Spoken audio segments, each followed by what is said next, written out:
Então tá gravando. Compartilhar minha tela, pessoal.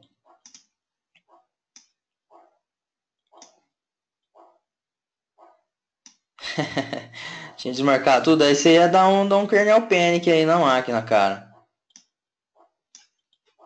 E pessoal, só comentar novamente, ó. Vai rolar um webcast aí de pfSense. Foco aqui, ó. Squid, configuração, autenticação via web, customizada e grupos, tá? Então, se vocês forem participar, pessoal, eu creio que vai exceder 1 hora, tá? Aí, no caso, a gente libera aí no dia 19 para vocês poderem acompanhar, tá? Aí só me dê a posição para a gente poder prorrogar a aula, beleza?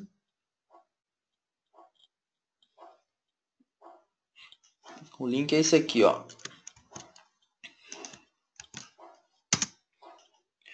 Quem conhece pfSense aqui?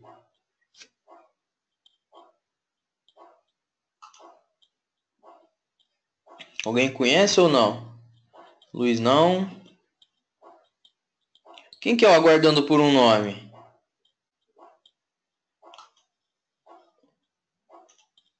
Waiting for name.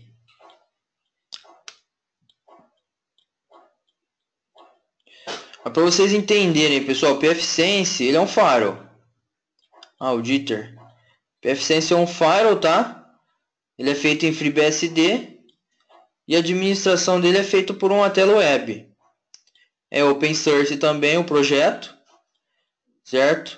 É uma ferramenta que eu recomendo vocês conhecerem aí, tá?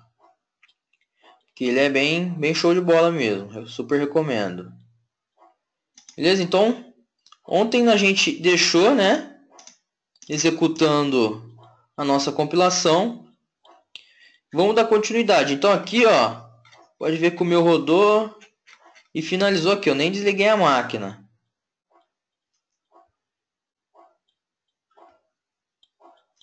Então, eu acho que se você for em cima do seu nome aí, você não tem alguma opção de alterar o nome?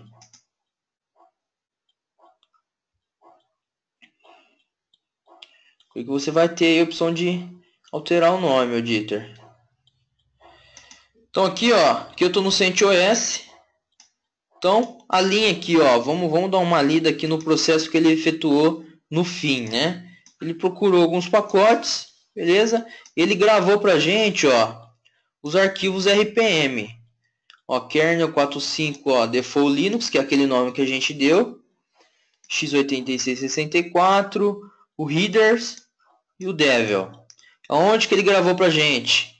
Root, RPM, build, RPMs, x86-64. Então, ou seja, esses arquivos que a gente gerou, tá? Se eu faço aqui no caso a gente deu make RPM, tá? Aqui, se eu não quisesse gerar o arquivo RPM, pessoal, seria o comando make, tá? Aí depois eu mandaria o make modules install, certo? E depois o make install. Esse processo aqui, ele não iria me gerar os arquivos RPM. Ele iria compilar direto, certo? Direto no host, né? No caso esse aqui. E não iria gerar os RPM, tá? Essa é uma outra forma que também funciona legal. Mas a intenção aqui é eu criar o pacote e poder utilizar em outro host, né? Beleza, e para a gente atualizar agora, vamos instalar o pacote. Vou entrar dentro do diretório. Então eu tenho aqui os 3 pacotes, tá? Lembrando que eu tenho aqui, ó, o name-a310, que no caso ele não fez o update, né? Que no caso a gente só gerou o pacote para poder instalar. Vocês lembram como que a gente faz para instalar um pacote RPM?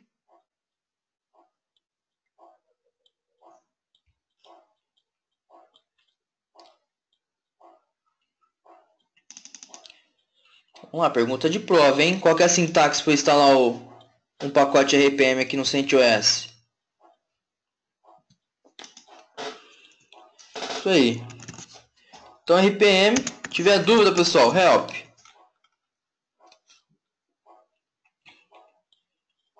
Cadê? E ou se não, install, né? Então vamos lá. RPM-i. Tem um parâmetro VH que ele vai mostrar para mim o processo, né? Então eu vou instalar o primeiro.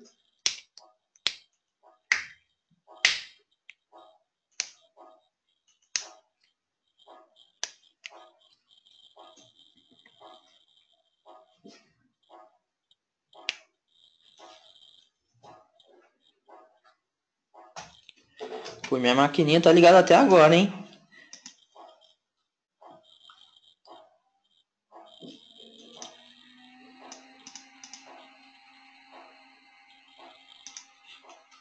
Aqui no caso, Luiz, eu tô no CentOS, tá?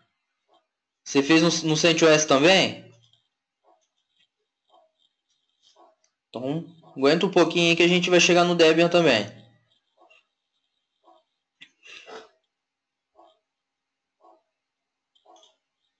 Certo?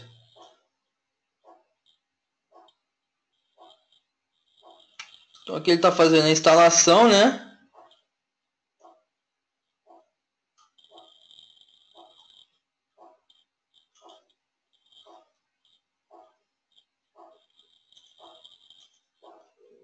Quem que fez um CentOS aí, pessoal? Alguém mais fez ou não?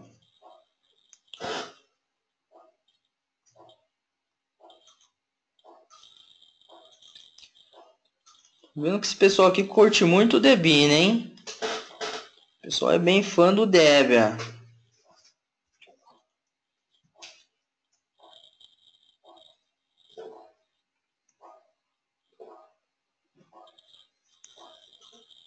CentOS, cara. A gente tem que começar a gostar dos dois, né? I Love You Debian.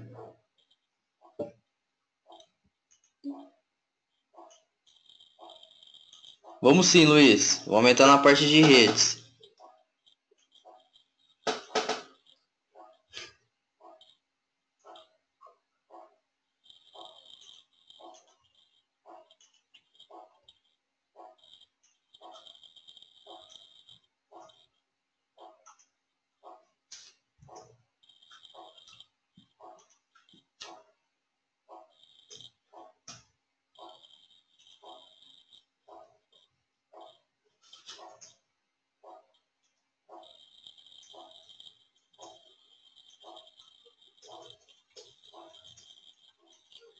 Que você vai falar de redes. Essa demora toda aí. Então você mandou RM e RF nos pacotes, cara? Aí você trollou mesmo, hein? Isso aí, o RM e RF eu vou te contar, hein? Uma bomba. Não tem duas chances não, é uma só.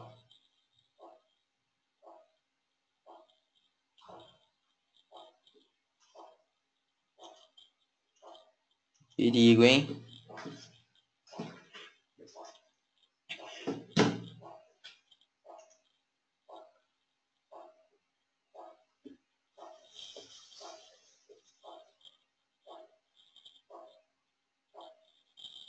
Tinha apagado uma ali antes do CD. Aí lascou mesmo, cara. Eu também já teve uma vez que eu tava escrevendo um script, pá, o dia inteiro, né?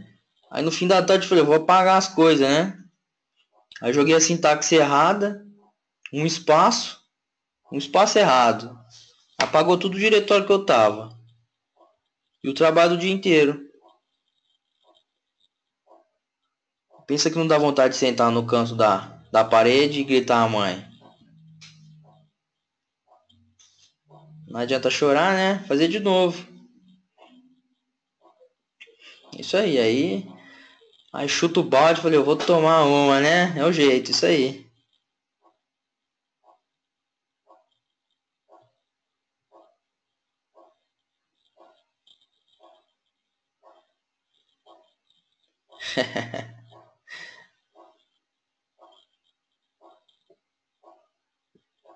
Por isso que tem que fazer backup, hein? Backup aí.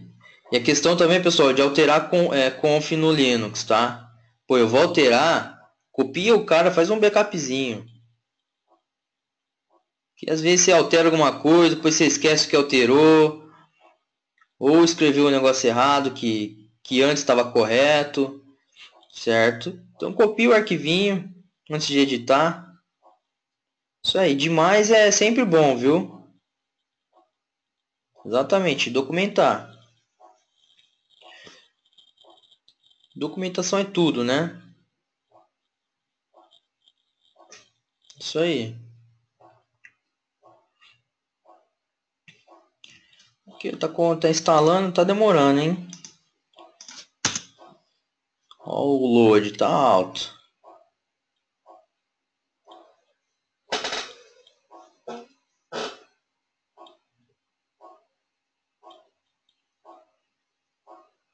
Bom, e vamos ver aqui no Debina, aonde que ele parou enquanto está instalando ali.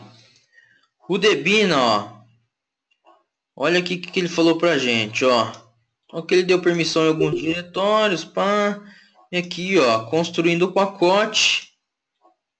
Aonde? Custom.deb, vai ser esse cara aqui, ó. Então ele criou num diretório acima, cd, subir, né? Ou seja, vim aqui pro src, o src. Então eu tenho aqui, ó, 2 pacotes deb. Então, ou seja, o Debina criou pra gente esses 2 pacotes. Até ele acrescentou aqui, ó, customizado, né? E como que a gente faz para instalar esses pacotes aqui no Debina?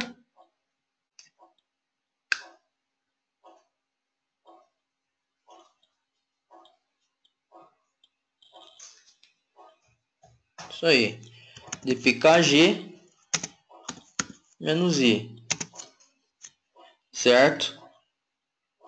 Então aqui, ó, dpkg -i. Vamos instalar o primeiro. O áudio tá ok aí, Lucidário? Tá ok, pessoal, para todo mundo?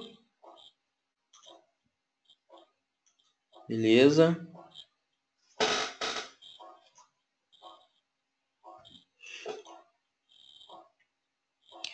Então aqui, ó, dpkg -i no primeiro pacote. E ali no Debina ele finalizou a instalação. Vamos instalar o outro.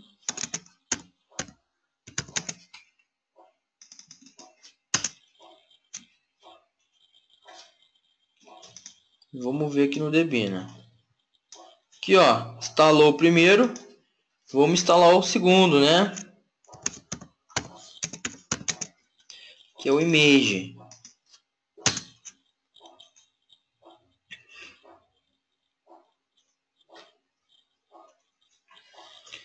Então ele está descompactando ali o pacote.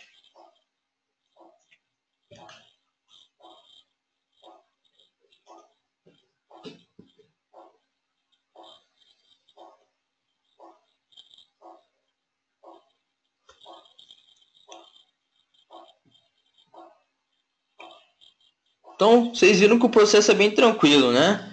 E a maior demora aqui é o make. Então aqui, ó, ele já está gerando para mim os arquivos. Já está dando um update no init.rd. Está gerando, na verdade, né?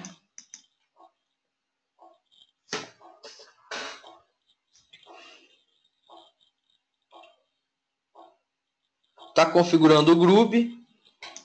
Essa é uma outra diferença aqui no Debina, né?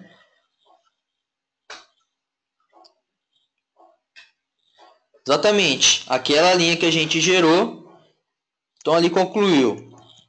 Esse aqui, ó, make kpkg init.rd, a gente falou, ó, gera o kernel image e o readers.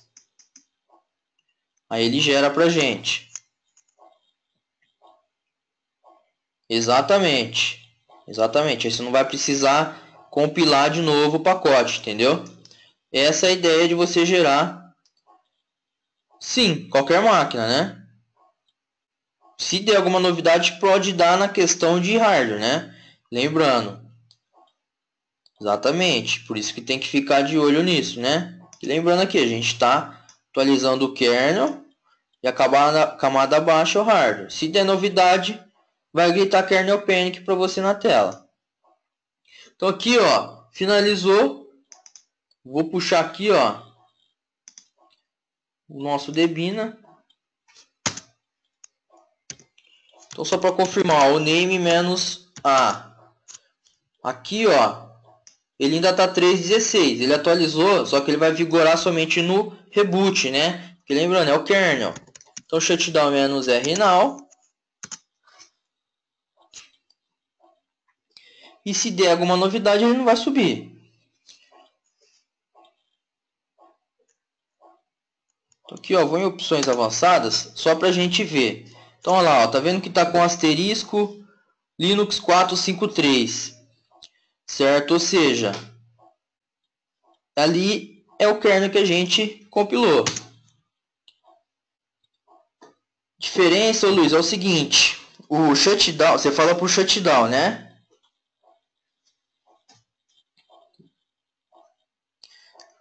Bom, até comentei hoje com um menino do serviço lá. Qual que é a diferença do shutdown para o init, tá? O init, pessoal, ele é um nível de execução, tá? O 0 e o 6, né? Quando você manda init 0, o que ele vai fazer? Você lembra do kill, do kill e do sigterm? Exatamente. O que acontece, Luiz? Quando a gente manda o shutdown, o sistema faz o seguinte: ele vai em todos os programas que estão executando e falar para ele, ó, meu querido, finaliza aí para a gente reiniciar. Ou seja, ele vai no modo certo, né? Pede para todo mundo finalizar os processos para ele sim efetuar o reboot ou desligar. Quando você manda o init, ele não pede, ele simplesmente finaliza na onde tá parado ali, está executando, na verdade, né? Então, ou seja, vamos pensar num cenário de banco de dados. Você está rodando lá um Oracle, uma SQL. Tá tendo ali o route, ele é o shutdown, tá? Ele também finaliza bonitinho. E o init, o que ele faz? Ele vai finalizar forçado a aplicação, né? Então, como eu estava comentando, você tem um banco de dados rolando. Você está tendo ali uma transação de informação na base. Se você manda um shutdown, ele vai mandar a base parar. Então, vamos pensar no Oracle. O Oracle vai deixar o cara finalizar a transação para poder fechar, certo? E vai mandar o reboot. Agora, se você manda o init, no meio da transação ele vai cortar o cara, certo? Então, ou seja, o init não é recomendado para reboot ou desligar, porque ele força, ele não vai com carinho, né? Tem que ir com carinho, velho. Então aqui, ó, o name "-a", agora a gente tem ali, ó, kernel 453, certo? Então, no caso do Debina, finalizou. Deixa eu conectar aqui de novo. Até hoje eu fui um cliente lá, a gente ia fazer uma alteração de hardware na máquina dele e eu fui no menu do data center para acompanhar. Ele já escreveu init, eu falei, não, meu querido. Não, mas qual que é a diferença? Eu expliquei para ele, a diferença é essa. Pô, não sabia não, para mim era tudo igual. Não, não é igual. A ação é a mesma, mas não é igual. É diferente. E era banco de dados. O cara tem um Informix, um banco de dados da IBM. E o negócio não é mais suportado, é antigo, né? Se dá novidade, que pode, tá? Então aqui, ó, 453. Então aqui finalizou, pessoal. Debina, ele é amigão, ele é bem tranquilo. Exatamente, corromper arquivo. Pode esperar que pode ocorrer. Ah, pode ou não? Pô, você tem uma porcentagem de chance que pode. Se a gente pode evitar, se tem o correto, vamos fazer o correto, né? Então aqui, ó, e o readers. Que ele está falando que está dependente. Vamos tentar instalar ele com o Yum. O Yum também a gente consegue instalar, né? Deixa eu ver o que ele vai falar que está dependente. Deu certo aí, Luiz? Então aí finalizou. Aqui no CentOS ainda não. Aqui a gente instalou os dois e ele gritou para mim uma dependência para instalar o terceiro. Vamos ver. Provavelmente não tenho o Readers na versão anterior. Vamos dar uma olhada.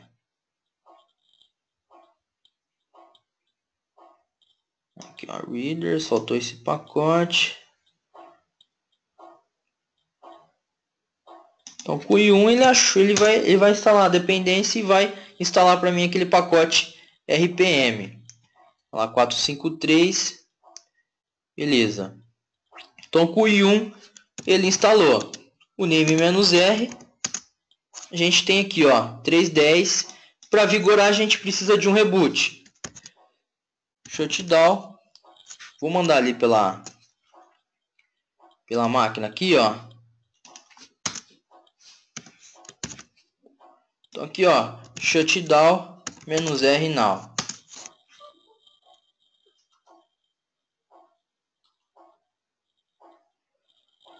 Estranho, hein, Luiz? Tem que abrir, cara.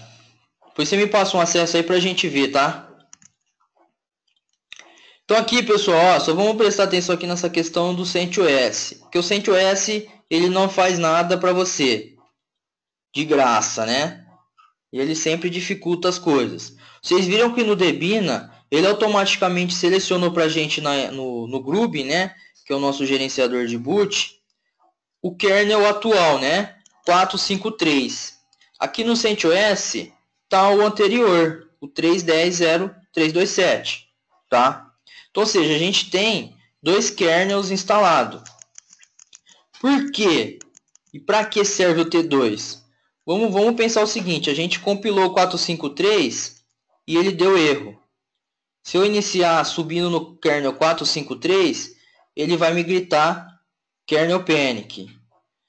E se eu reiniciasse e logasse no anterior, iria funcionar. Certo? Então, por isso que é importante, é legal também deixar sempre o kernel anterior aí instalado, não remover, tá? Porque se por acaso dá uma novidade no atual, no que acabou de subir, você consegue subir selecionando o anterior, tá? Só que aqui é o seguinte, ele não selecionou para mim o que eu instalei, né? O que eu acabei de fazer a instalação. Então, o que, que a gente vai ter que fazer? Alterar o Grub para ele iniciar o primeiro aqui, né? Mas então aqui eu vou selecionar o primeiro, que é 453. Vamos ver se vai dar kernel panic, hein?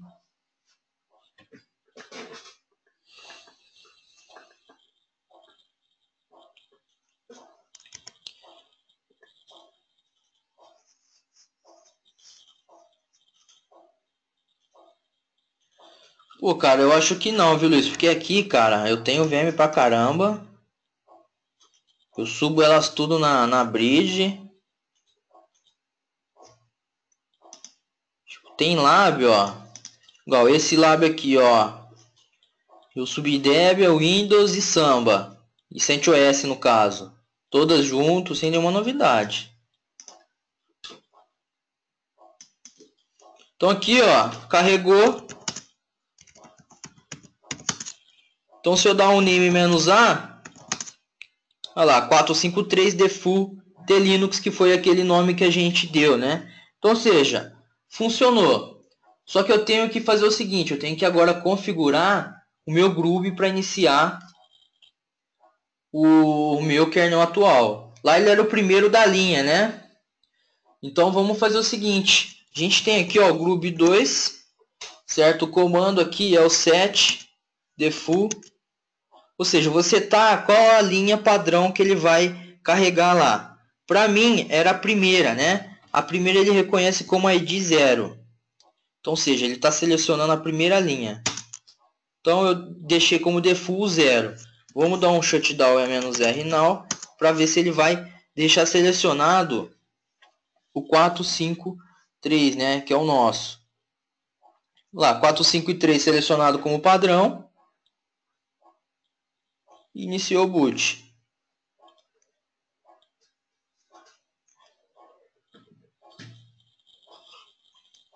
Não, mas tem que respeitar todo mundo, cara. Tem que respeitar todo mundo.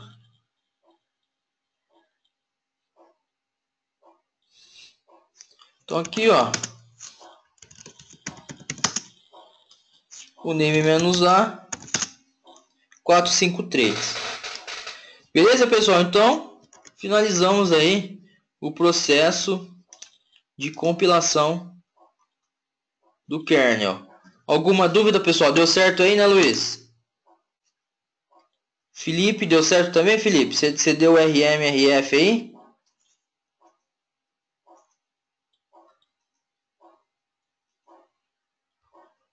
Entendi. O Carlos aí também finalizou, Carlos?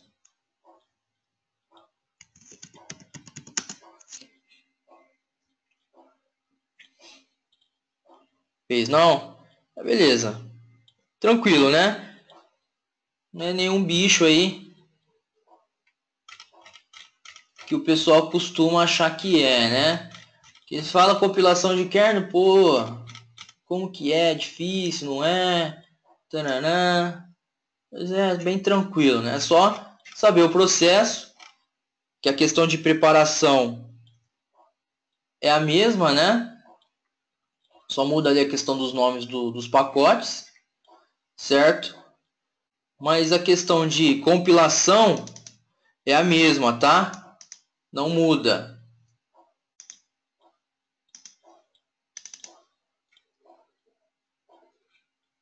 Estou tentando instalar o CentOS agora. Quando o Linux apareceu.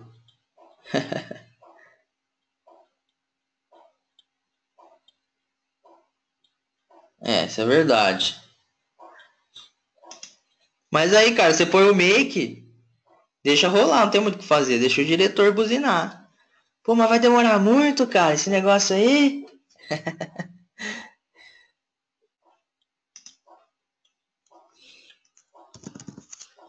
Bom, pessoal, vamos começar aqui a parte de redes.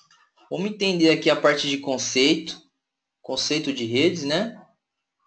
E vamos entrar mais um pouquinho a fundo sobre redes. Vamos usar uns desenhos aqui que vai ficar mais legal o entendimento. Bom, pessoal, redes, né? Bom, hoje a gente tem várias empresas aí, cada uma tem um cenário, né? Vamos desenhar aqui como seria um cenário aí. Impressora.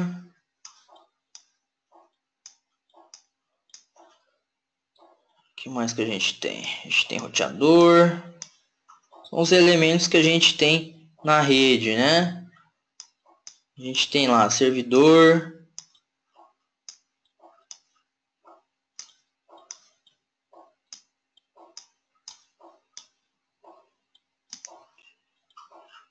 E a gente tem a nuvem. Cadê a nuvem? Nuvem. Então, ou seja, a gente tem aí alguns elementos, né? Então, a gente tem aqui, ó, esse cara aqui é o firewall.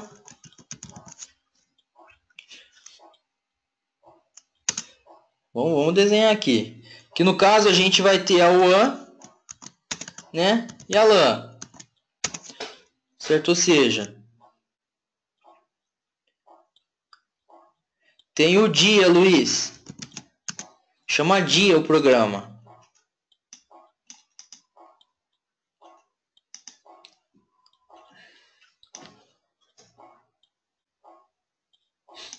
Tem o dia, chama dia o programa.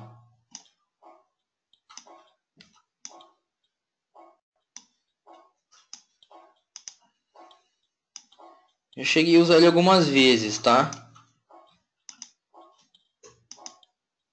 De PC e notebook.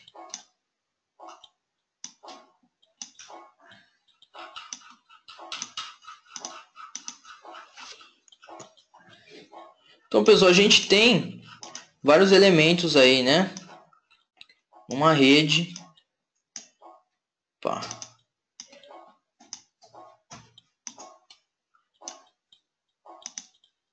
Como que costuma ser interligado isso, né? fazer uns desenhos aqui só para a gente poder entender o conceito, tá? Aqui é a internet, né? Que é o WAN. Vamos colocar aqui, ó, matriz, né? Matriz, filial,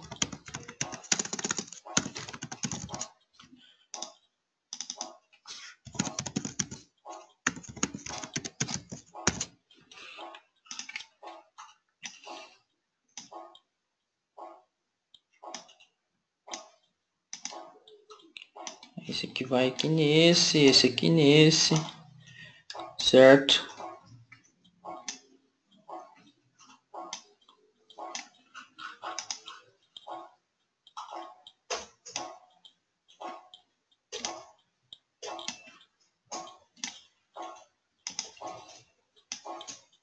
Quem que tem um cenário parecido nesse formato aqui, pessoal? Tem filial. Opa. Tem filial, tem matriz, tem firewall. Vamos pensar um cenário de empresa, né? O layout seria mais ou menos esse, tá? Então, ou seja, qual que é o funcionamento aqui, né? A gente tem o firewall na ponta, né? E esse firewall, ele vai ter o WAN e a LAN. Local Area Network, né? E o World Area Network, ou seja, é aquele endereço para tratar local, certo? Entre essas máquinas aqui, né? Deixa eu ver aqui.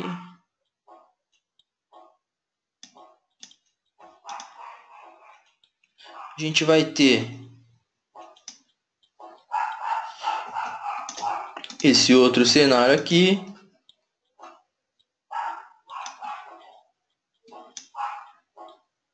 Isso aí. Mas o desenho padrão que costuma ser essa estrutura aqui, né? Então a gente tem aqui, ó, vai ter um firewall na ponta, tá? Esse firewall, ele vai ter, vamos falar aí, duas placas de rede, tá? Aonde um vai receber um IP válido e o outro é o endereço da LAN, ou seja, da nossa rede local, certo? Vamos inventar aqui, ó, vamos falar que a rede local 92.168.0.0. E aqui, ó, vamos colocar o endereço fictício, certo? E vai ter o barramento, né? Vou colocar barra 30, certo? E aqui a gente colocar 0/30, coloquei aqui barra 24, né? Vamos entender o porquê desse barra 24, o porquê desse barra 30, né? Então, se a gente tem a LAN, essas máquinas dentro vai ser aqui, ó. Ah, esse aqui vai ser o 92.168.0.10. Esse 192.168.0.11. A gente tem uma impressora de rede 12. Aí esse aqui a gente vai soltar a partir do 100. Estação a partir do 100. 92.168.0.101. Então, no caso, ali é a matriz, né? E aqui na filial, a gente também vai ter uma WAN, certo?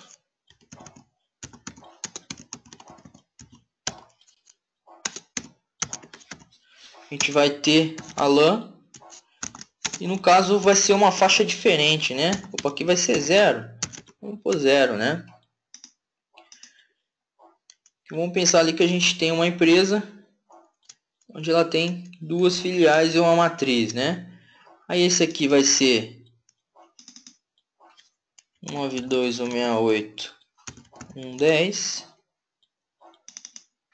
92.168.1.11. Aqui também nessa outra filial também a gente teria lá o endereço WAN,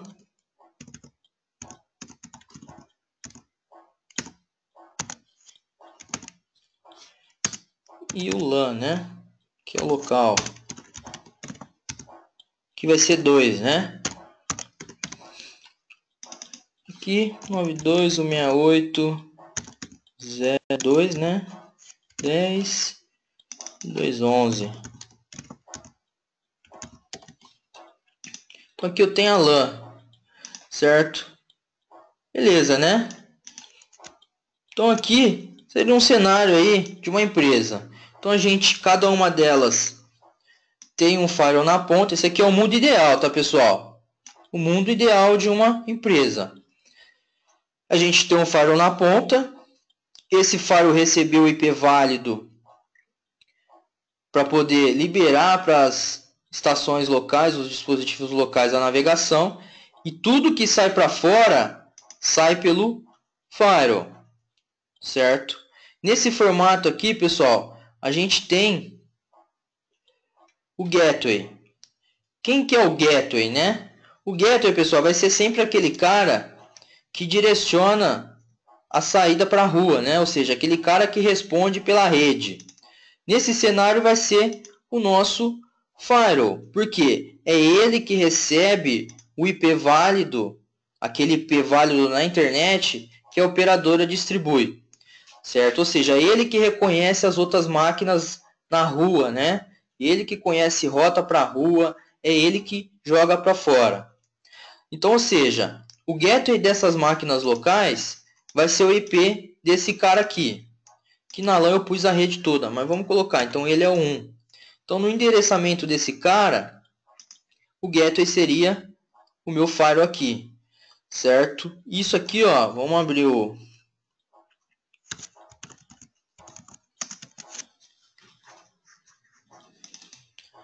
Aqui para a gente configurar uma rede, a gente precisa de alguns elementos, né? Isso a gente vai ver versão 4. Então, a gente precisa, ó, de um endereço IP.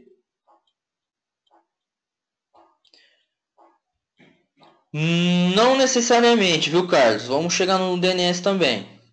No caso do gateway, é para definir quem que a máquina direciona as coisas, né? Ou seja, quem que corresponde à minha rede, certo? Que no caso a gente precisa do endereço IP, uma máscara de subrede e um gateway, certo? Isso para a gente poder trafegar na internet, né? Porque como que vai funcionar nesse cenário aqui?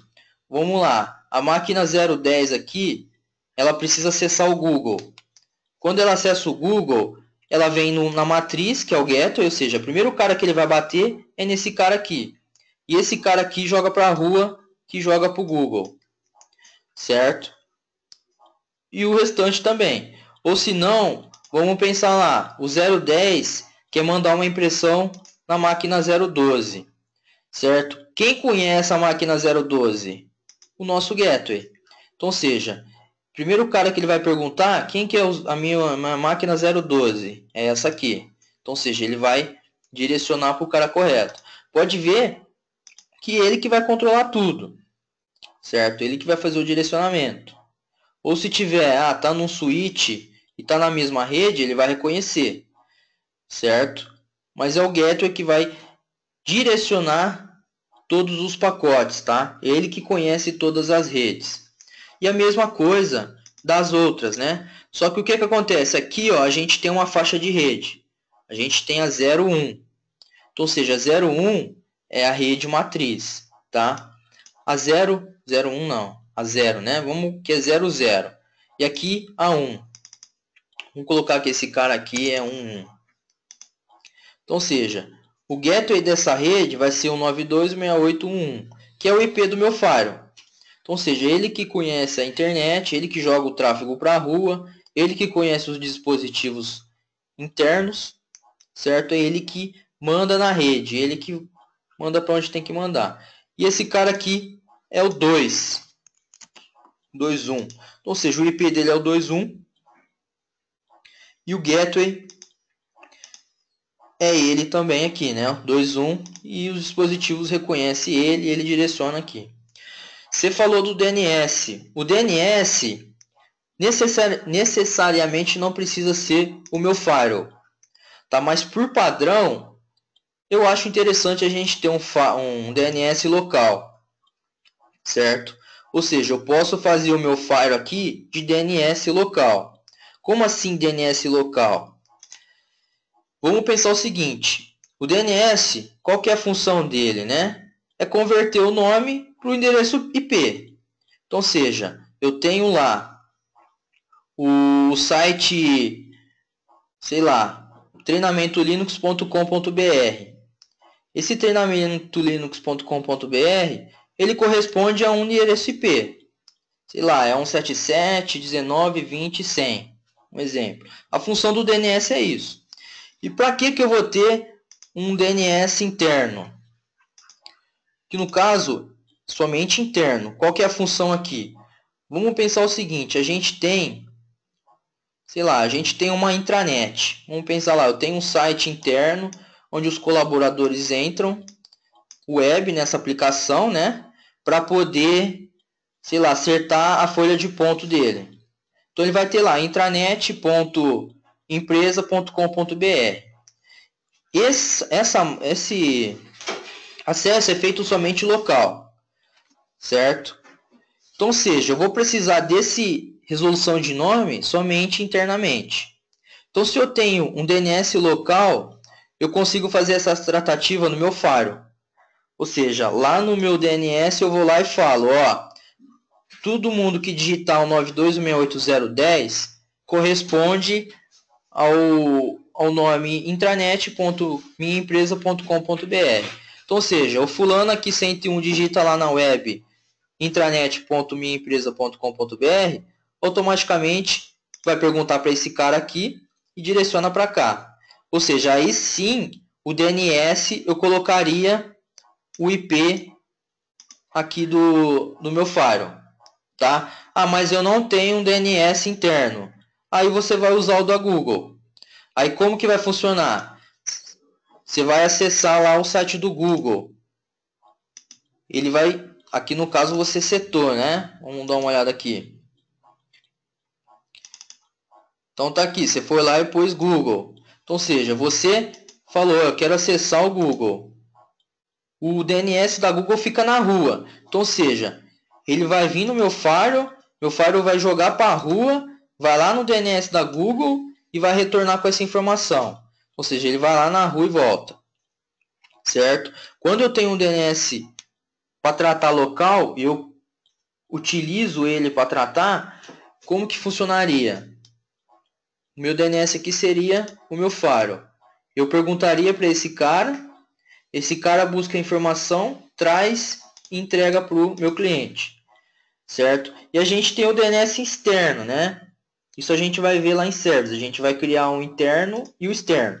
A diferença do interno e externo é que o externo ele vai tratar tráfego geral, né? Ou seja, seu site externo, quem vai tratar vai ser esse DNS externo. Aqui no caso a gente só quer tratar local, né? Ou seja, eu não vou tratar um site para a rua, né? Só o pessoal da minha rede local que vai pegar esses nomes e resolver, certo? Agora, quando eu tenho um site externo, que tem um gente externa que acessa, a gente tem que ter um DNS externo, né? Ou seja, aquele cara que todo mundo consegue buscar nele e traduzir nome, né? Tranquilo, Carlos?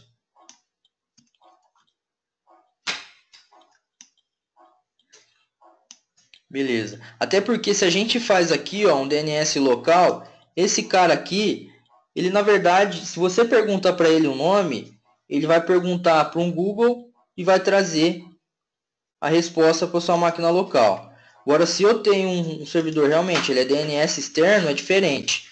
Ele já vai criando a base de dados dele desses hostname e IP, né? E quando você pergunta para ele, ele não vai buscar no Google para saber quem é.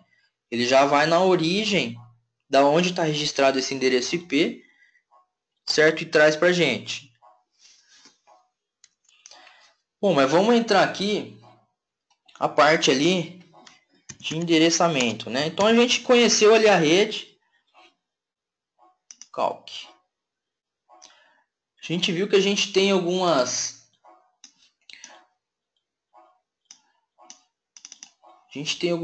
necessidades, né?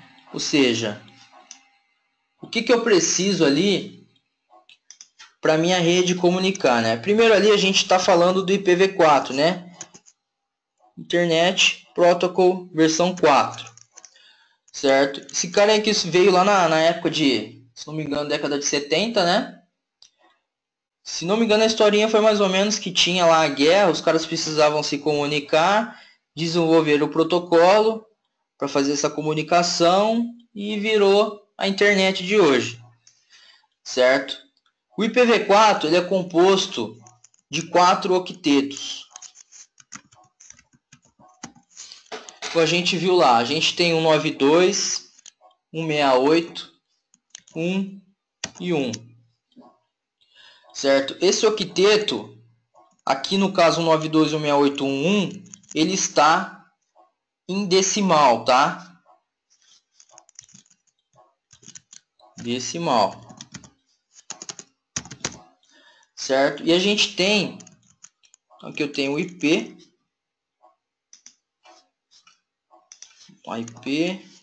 e a gente tem a máscara, né? Que a gente tem lá 255, 255, 2550, que é a nossa máscara.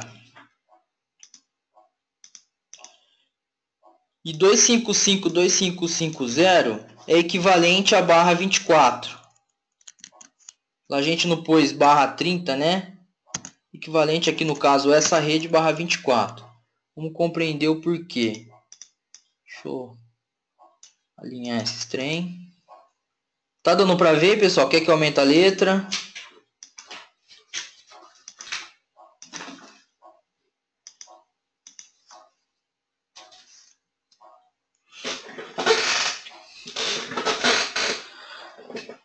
Beleza.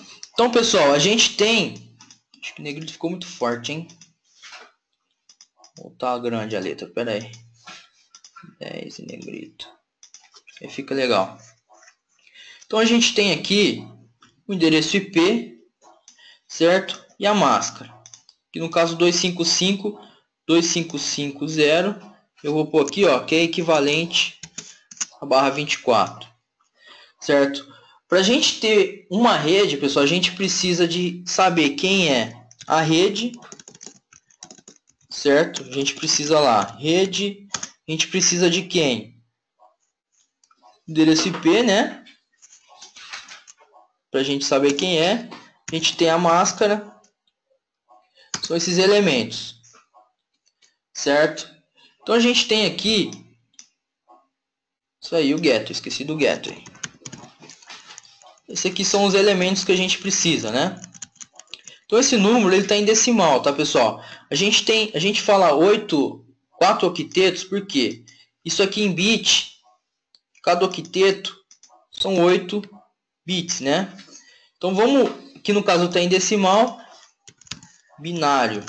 E a gente tem como converter esse cara para binário. Eu vou fazer aqui, ó, para a gente ficar mais fácil a compreensão, ó. 2 elevado a 7.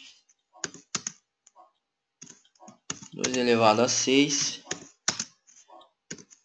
2 elevado a 5,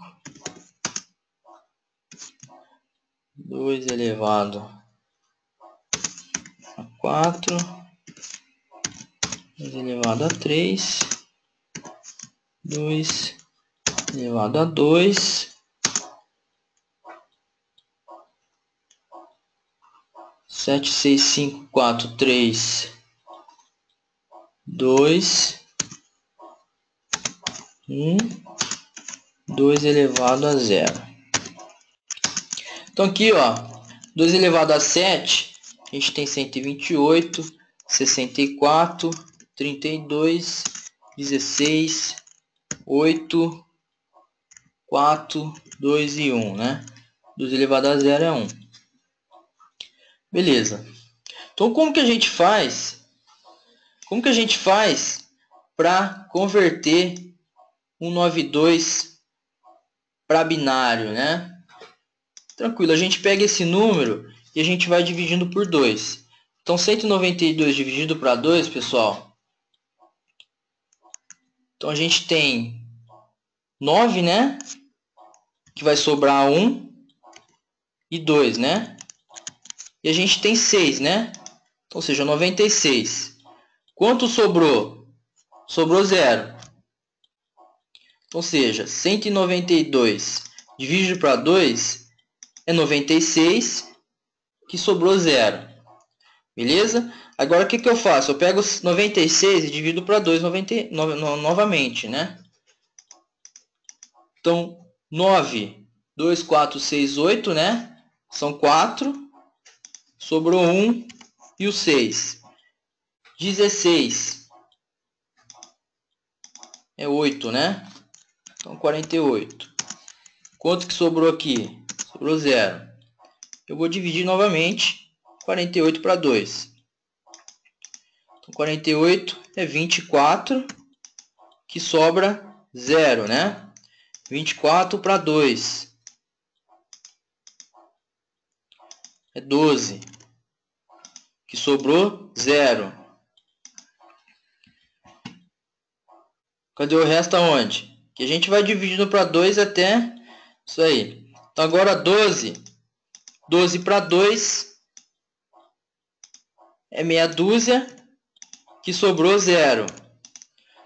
Certo? Meia dúzia para 2. Sempre divisão para 2 aqui. Para 2 é 3, que sobrou 0 novamente. Certo?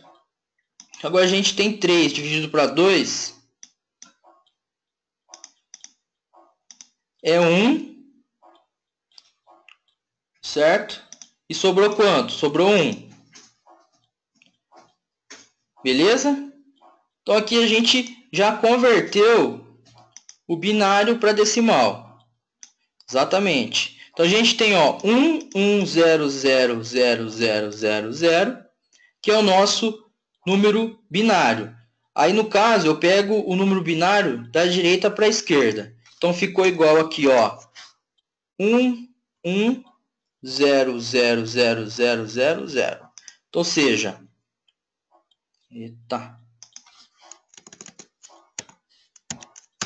então ficou 2, 3, 4, 5, 6, 7, 8. Ou seja, 8 bits.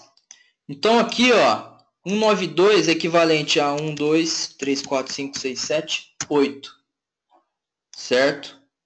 Ah, mas é isso mesmo? Vamos pegar a calculadora. Aqui, programador. Então aqui, decimal 192. Olha aqui em binário qual que é o valor. 11,00,00,00. Não, né? Porque aqui, 6 para 2 é 3, que sobra 0. 3 dividido para 2 é 1 e sobra 1. E é sempre 8, né? Porque a gente tem um octeto de bits aí. Certo? Vamos fazer 168. 168. Mesmo esquema. Divide para 2. Certo? 16 ali é 8, né? E 8 é 4. Sobra 0. Vou puxar aqui para baixo. 84 para 2 é 42, que sobra 0. 42 para 2 é 21, que sobra 0. Divide para 2 novamente. Aí aqui no caso é 10, né? Que vai sobrar quanto? Vai sobrar 1. Que divide para 2 novamente, É 5, que não sobra nada. 5 para 2 é 2, que vai sobrar 1, né? 2 para 2 é 1, que sobra 0. Então, seja, aqui ficou quanto? Ficou 1, 0, 1, 0, 1, 0, 0, 0. Ou seja, 10, 10 mil, né? Então, aqui, 10.000. Vamos ver na calculadora? Vamos confirmar. Decimal é 168. Binário 10.000. Beleza? Essa questão de conversão, tranquilo, pessoal? Decimal para binário, que no caso foi decimal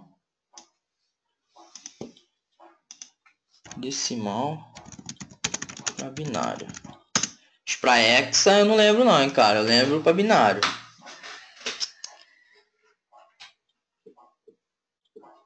Aí no caso, 1 vai ser 1, tá?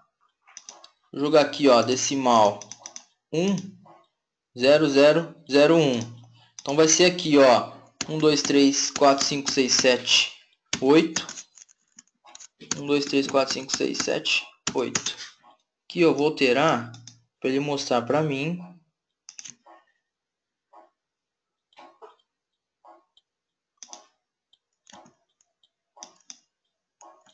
Aqui é 8. Aqui é 0.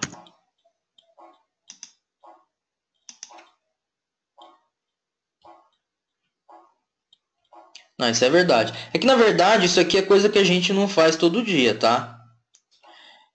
Sabe quando que a gente vê essa questão de decimário para binário e binário para decimal? A gente vê isso em prova de concurso público, exatamente. Ou se não, entrevista de emprego. Teve uma vez que eu fui fazer uma entrevista de emprego, que o cara me chamou e falou, ó, Jones, eu só te chamei porque você tem um curso da Furukawa. Que eu fiz um curso da Furukawa para poder aprender a questão de cabeamento, né? Que é que nem o Felipão, ele já conhece a questão dos equipamentos de teste, né? Eu entrei para aprender aquilo. E no curso, você não aprende subnet, cara. Lá você aprende manusear o lançamento de cabo, qual que é os padrões corretos, os equipamentos que a gente tem. Aí o cara me chamou, te chamei só porque você tem esse curso. Mas eu não entendi muito, né? Que a vaga não era cabista. Aí ele me deu uma prova. Eu acho que você vai ser bom na prova, cara. Porque você fez o curso. Eu falei, mas o que tem nessa prova, né, velho? Aí fui fazer essa prova, o cara queria que eu subnetava tudo as perguntas dele lá. Falei, não, velho. Não, mas é. Então, ou seja, isso aqui para X eu não lembro, cara. Então isso aqui você vai ver muito aí. Prova, né? Agora vamos ver binário para decimal. Binário para decimal é bem tranquilo também, pessoal.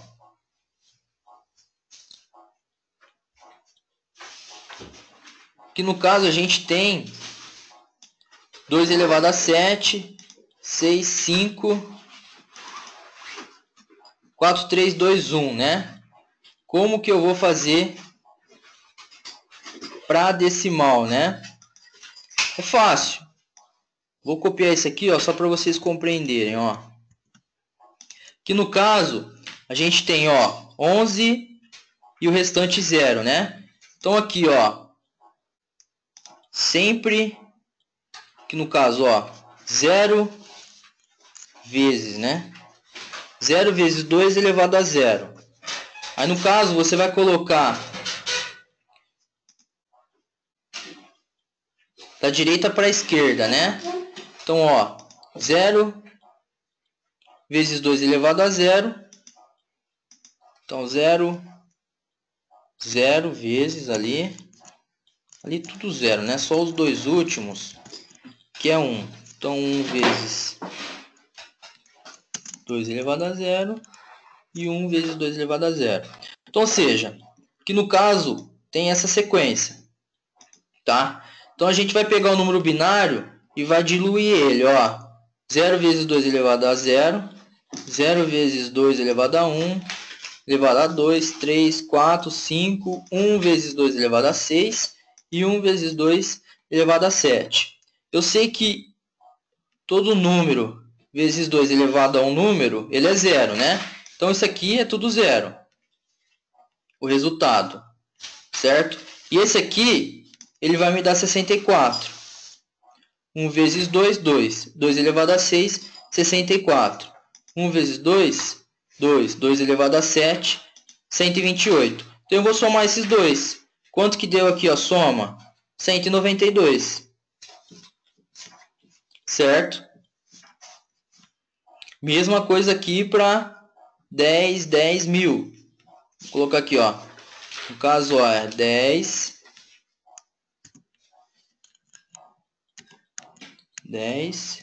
mil, né? Que no caso mudou, ó. Então, ou seja, ó, esse aqui é 128. 1 vezes 2 elevado a 5, 32. Aqui 0 é 0. 1 vezes 2 elevado a 3 é 8. Olha a soma aqui embaixo, ó, 168. Certo? Então aí a gente já faz o binário para decimal. No caso aí na regrinha seria como? Você pega ali da direita para a esquerda, né? Então vai ser 0 vezes 2 elevado a 0 mais... Qual que é o próximo? É 0 vezes 2 elevado a 1 mais... Aí assim até chegar no 7. Certo? Aí depois soma, né? Essa é a sequência. Tranquilo?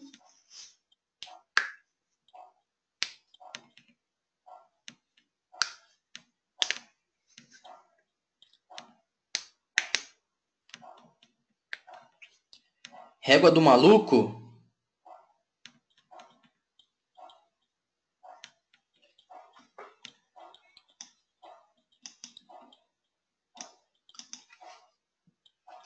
É o seguinte, 255, pessoal, é o valor máximo. Se a gente usar aqui, ó, decimal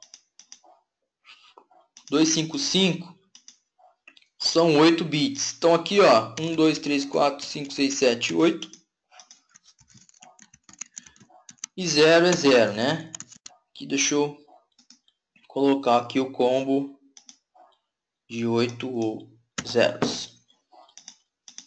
Então, ou seja, que então a gente já sabe que o valor que a gente usa é decimal, certo? E o octeto de bits, né? Como que eu converto para decimal e para binário, né? E a gente tem a máscara, certo? E a máscara também tem os octetos dela.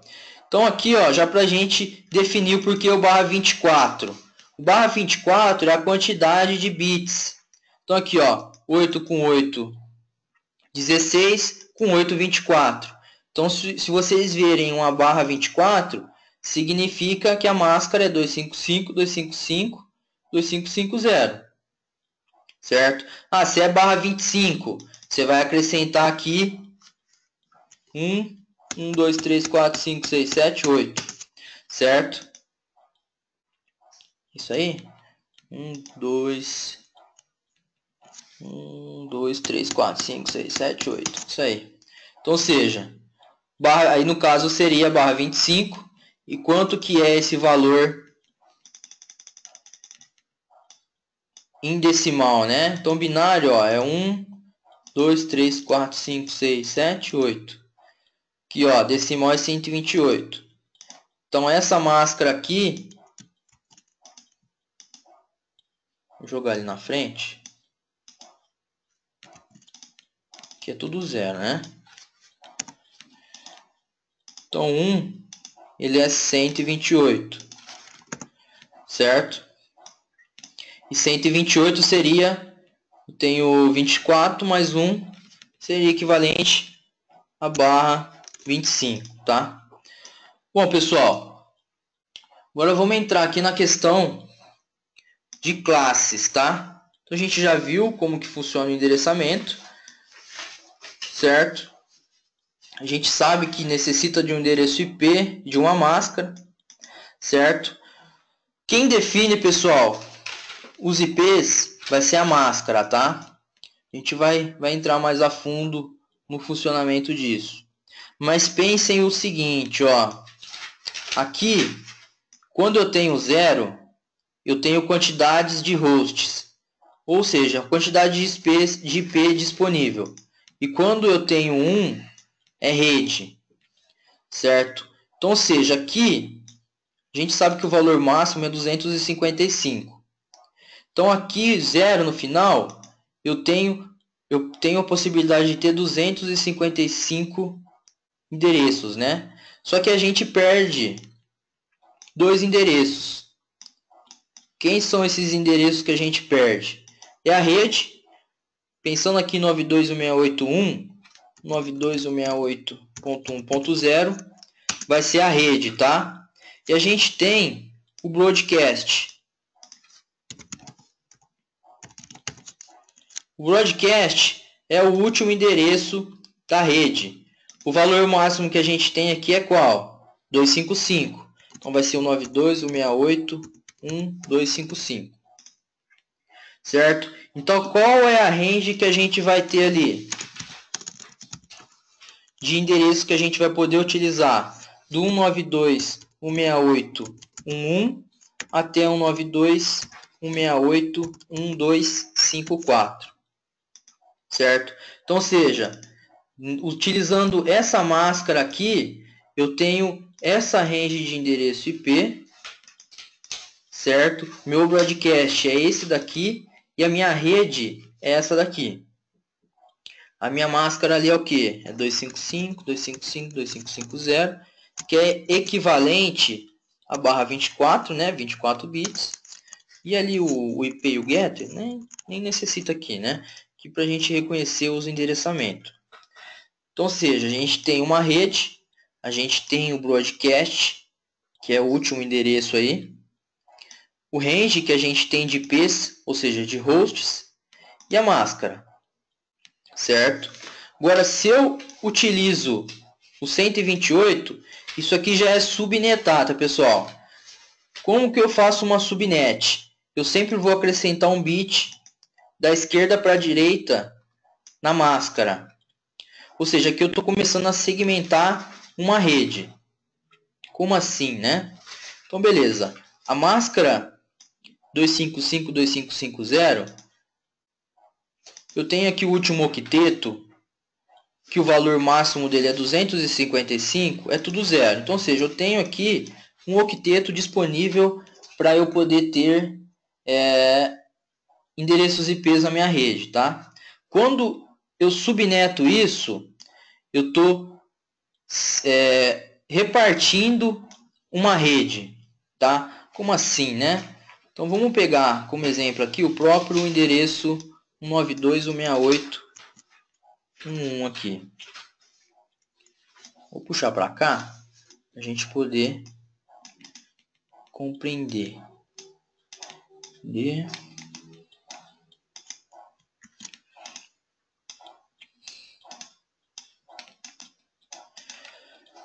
Beleza, então aqui agora eu tenho a máscara 128.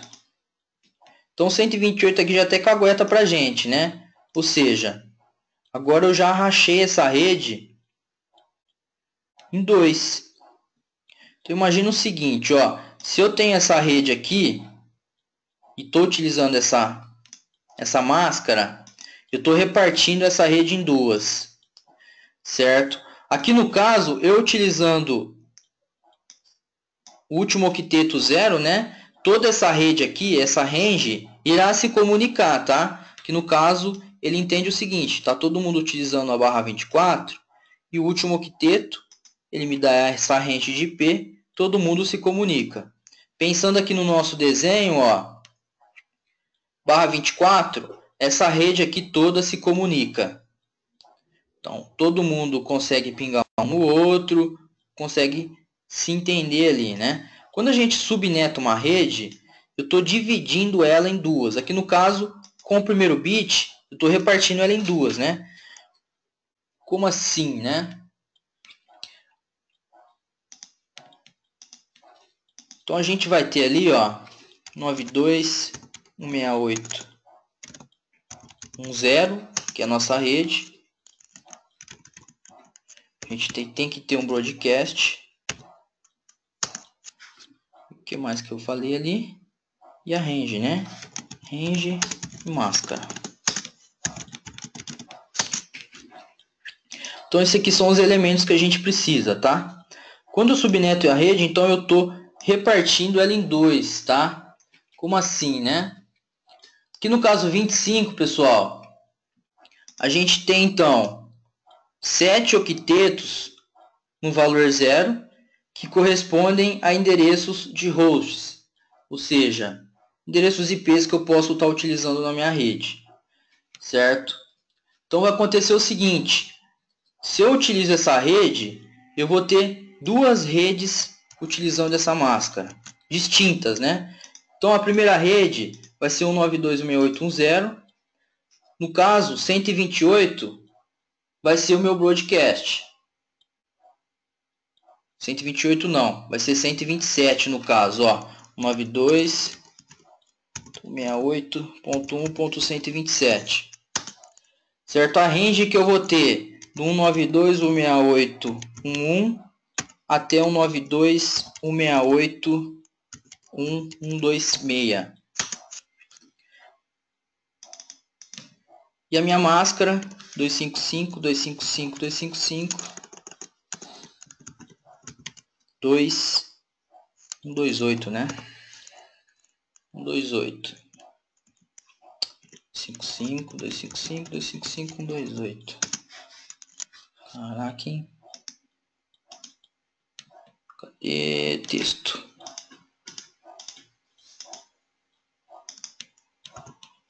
Ponto 128.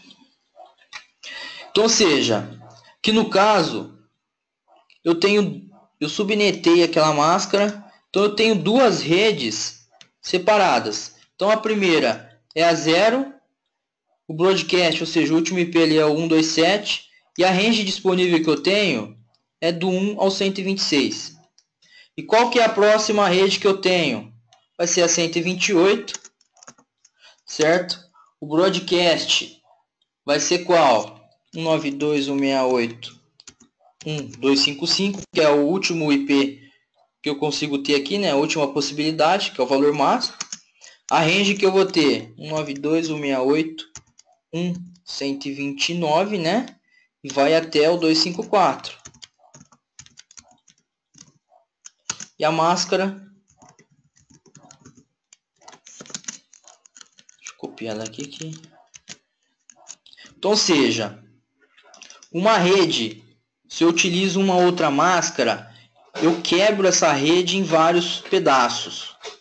Então eu sei que 128, o primeiro bit aqui, ele é 128. Então ele rachou essa rede em duas. Certo? Mas por que isso, né?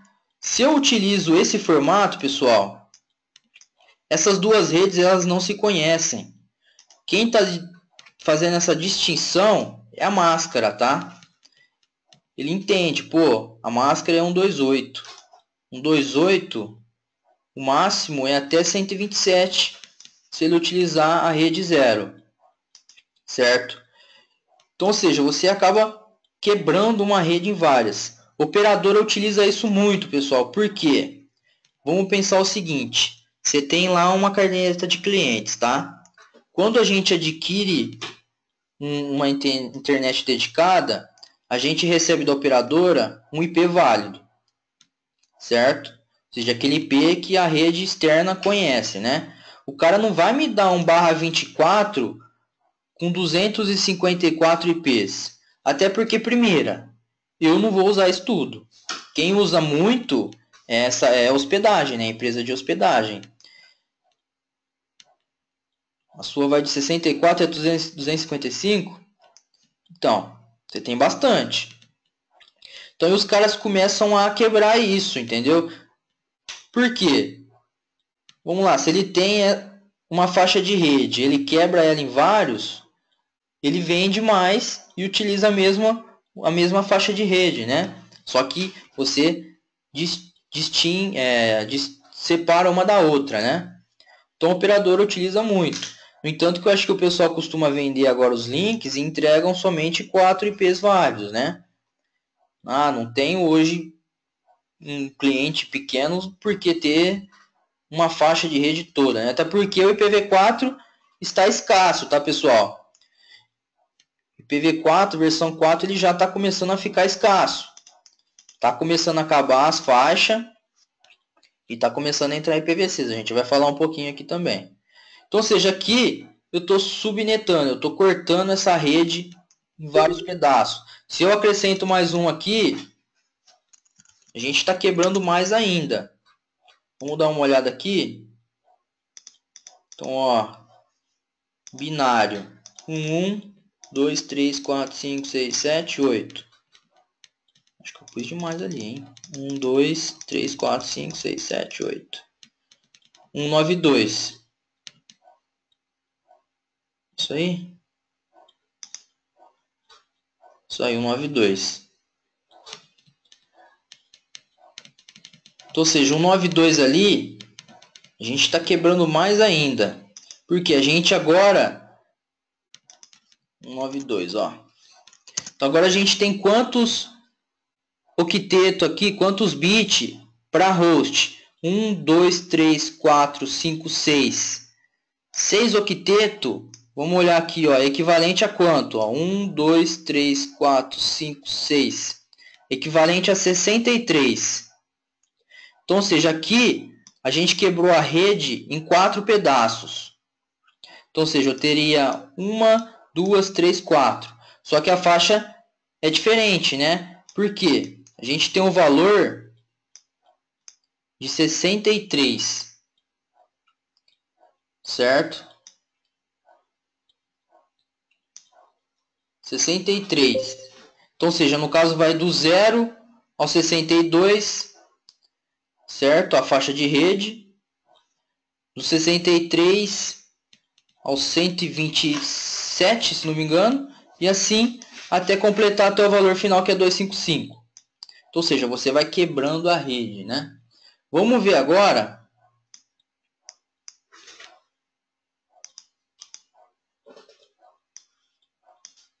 Vamos entender agora o conceito de faixas de IP, né? Faixas de IP, pessoal, a gente tem aqui RFC 1918. O que é essa RFC 1918? RFC 1918 é uma normatização que ela fala o seguinte: nos endereços IPv4, você tem 3 faixas de IP que é privada, que são essas aqui, ó. O que significa isso? São faixas de rede privada que a gente utiliza em rede local. Ou seja, o mundo externo não reconhece esse endereço privado. Um exemplo aqui que a gente tem, ó, 192.168.0.102, 192.168.1.0, 20.30, não existe esses IPs válidos na rua, porque ele é privado. Então, ou seja, aqueles endereços são destinados para você utilizar na sua rede local. Quais são esses endereços, né? A gente tem 3 classes. A classe A, classe B e classe C. Certo? A classe A, pessoal, vamos ver primeiro as classes no todo, tá? No todo do IPv4. A gente tem o 1.0.0.0, que vai até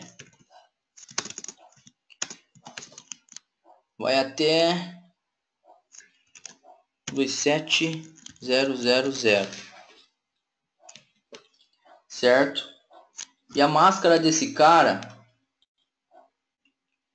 no caso, só vamos ver de onde que ele vai, né? Então, ou seja, o IP, acho que é mais fácil eu colocar aqui no todo, né? Fica feio assim, peraí. Então, 1.000, ele vai até 27.0.0.0. Essa faixa de rede, a classe A, pessoal, é aquela que consegue distribuir mais endereços de host, ou seja, mais IPs na rede. E ele subneta menos, tá? Esse cara aqui, ele possibilita chegar a 1,6 milhões de hosts, ou seja, de endereços IPs. Tá? A classe B ela vai dar 128.0.0.0 até 191.255.0.0. Esse cara aqui ele possibilita 16.320 redes e 65.024 hosts.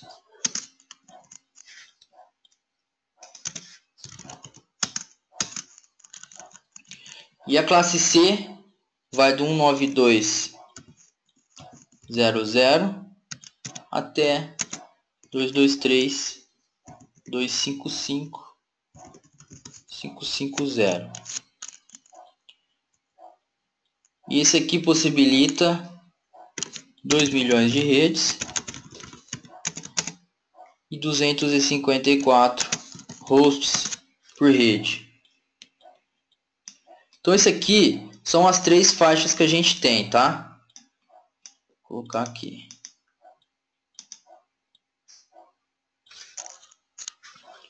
Que ele colocou junto, peraí.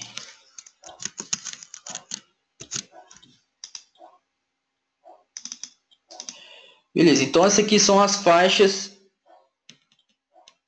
Isso aí, a gente vai pôr agora. Esse aqui, pessoal, são as classes no geral, tá? E as classes que entram na RFC 1918, são os privados. Aqui, ó. Faixas no geral. Privados. Ou seja, RFC 1918. A gente tem aqui, ou seja, dentro dessas 3 faixas, tem uma faixa no meio delas que é privada, que eles destinaram para a gente utilizar numa rede local. Então a classe A, classe B e classe C. Quem são elas, né?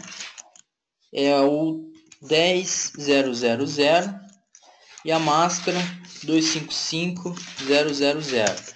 Lembre o seguinte, o que for 0 corresponde a hosts. O que for bit representa a rede. No entanto, que essa criança aqui, ela possibilita muito mais quantidade de hosts. Por que é interessante a gente saber isso? Pô, vou atuar numa empresa que eu não sei quantos IPs eu vou precisar para gerir essa empresa. Por isso que é interessante a gente conhecer e pensar no amanhã, tá, pessoal? Pô, hoje eu tenho 100 máquinas. Eu estou usando uma rede que me possibilita 200. E o negócio está crescendo. O que eu tenho que fazer? Tem que tomar uma ação. Tem que saber como que você vai mudar isso, né? E essa representação é equivalente a 10.0.0.0/8, né? Que a gente tem aqui, ó, um único octeto de bits cheio. A gente tem o B, que ele vai o 72.16.00. Esse aqui ele tem uma range. Ele vai do 16 até 172.31.00. E a máscara dele, eu vou colocar aqui na frente, ó. Aqui, ó. Rede. E aqui vai ser a máscara.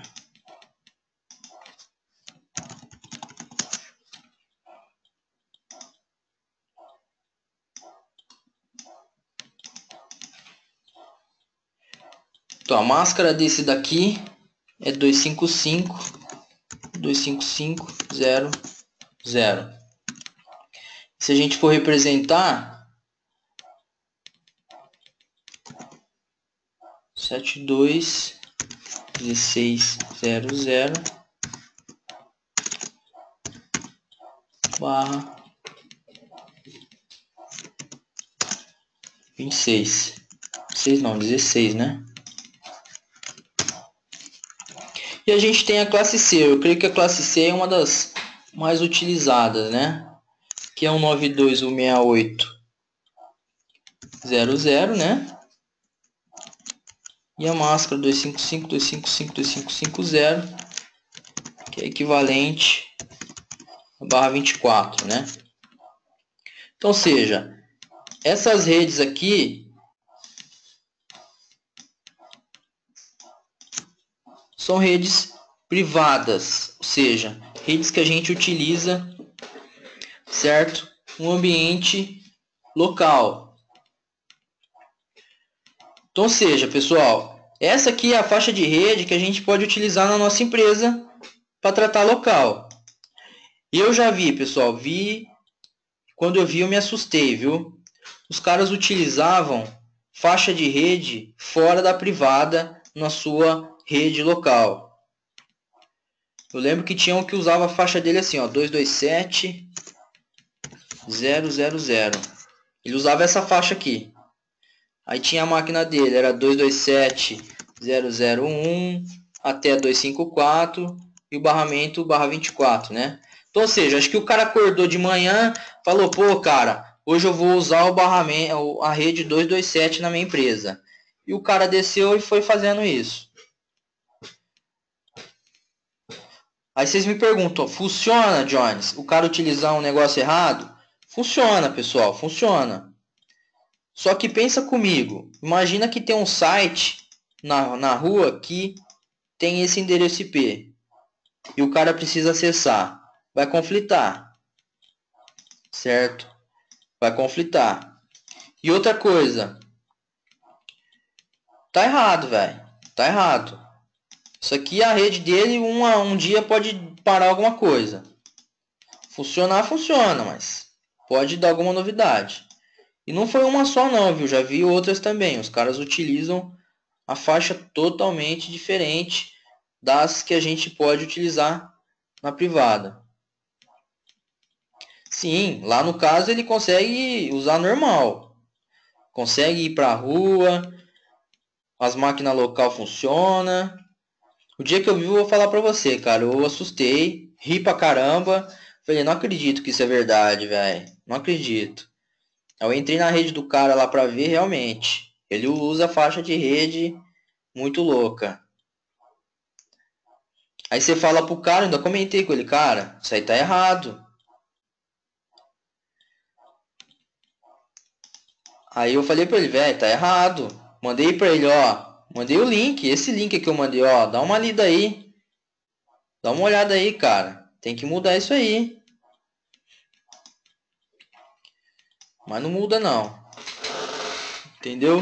Então, infelizmente, pessoal, tem muito analista de infra em campo que o cara não sabe o conceito básico de rede. Certo? É bom a gente saber. Tá? E essa questão de subnet, é bom a gente saber o conceito também. Pô, vou estudar, vou fazer um concurso público, eu tenho uma entrevista que a mulher vai me dar uma prova, pode cair essa questão de, pô, quais são as faixas da classe A, da classe B e da classe C. Isso aqui você não guarda, certo? E subnet, pô, preciso fazer uma subnet. Muitas vezes a gente recorre a isso aqui, ó.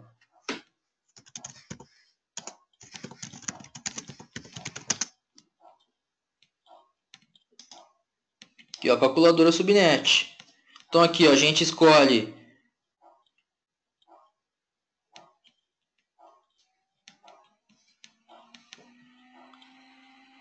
a classe A, mas com a máscara do C. Aí no caso, Dieter, no caso o cara, o que ele faz aí? Sim, aí no caso, nesse cenário que você falou aí é até normal, tá? Porque pensa comigo o seguinte, ó. No caso, a gente está usando a máscara padrão é barra 8, tá? Mas se você coloca um outro barramento, a gente está fazendo um subnet. Ou seja, eu posso pegar esse endereço aqui, ó, 10.0.0.0 barra 24. Exatamente. Aqui no caso, o barra 24 é o que? É 255, 255, 2550. Quando eu tenho 0, corresponde ao que mesmo?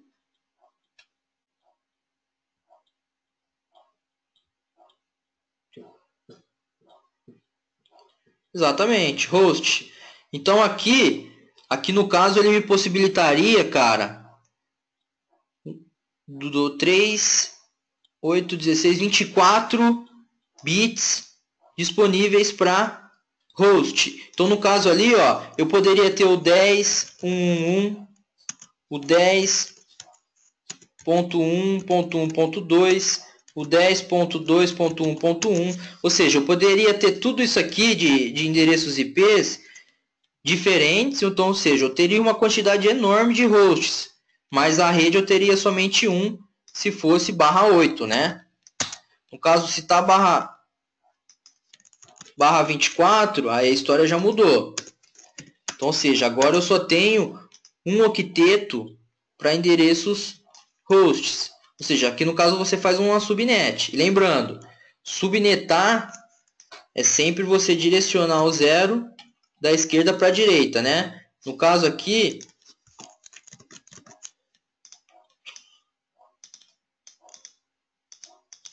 então no caso aqui a gente tem 8 bits para rede e 24 para host. Conforme você vai jogando 0 da esquerda para a direita, você vai diminuindo a quantidade de hosts e aumentando a quantidade de redes.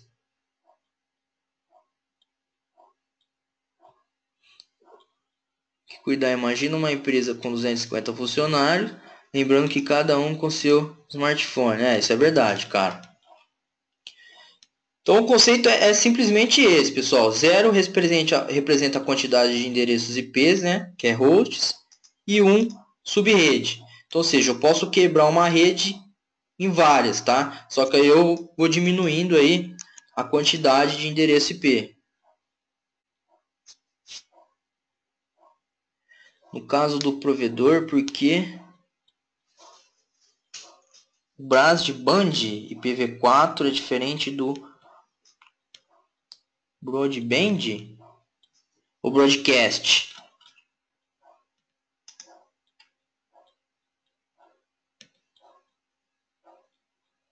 Broadcast, Carlos, você disse?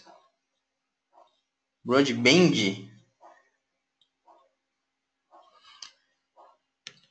Cara, aí Broadband eu não conheço.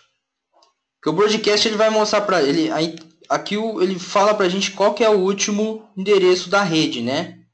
No entanto que quando a gente faz a subnet, a gente quebra, que no caso quebramos em 2, né? Então a rede aqui é um 0.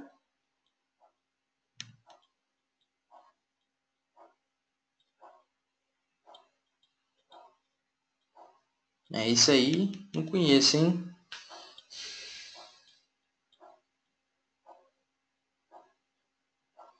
Aqui é o endereçamento, os itens que a gente necessita. Entendi. É que DSL o pessoal costuma conectar via PPoE, né?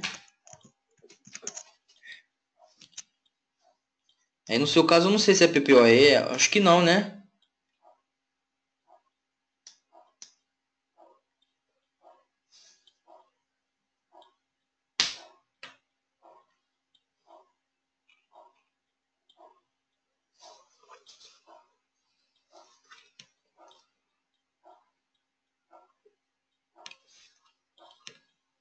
Certo. Mas aí, ó, o conceito é esse, pessoal. Aí aqui no caso, ó, vamos ver esse cenário aqui, né?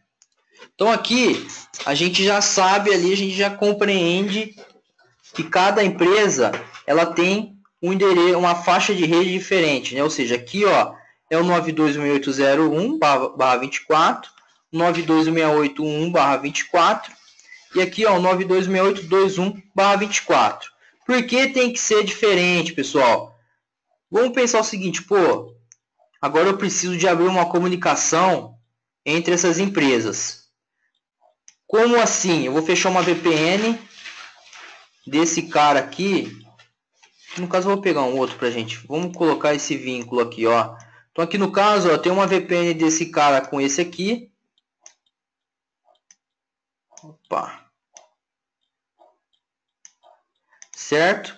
Tem uma VPN desse cara com esse aqui, certo? E tem uma VPN desse cara aqui com esse cara aqui, certo? Aí aqui é onde a gente começa a interligar as coisas, né? Cara, sabe o que eu nem sei? Esse vídeo aqui, época de faculdade, a gente tinha acesso, ó, 2010. A gente tinha acesso ao aquela coisa que eles fecham com faculdade, né? Que libera o software. Eu baixei e tá funcionando até hoje. 2010.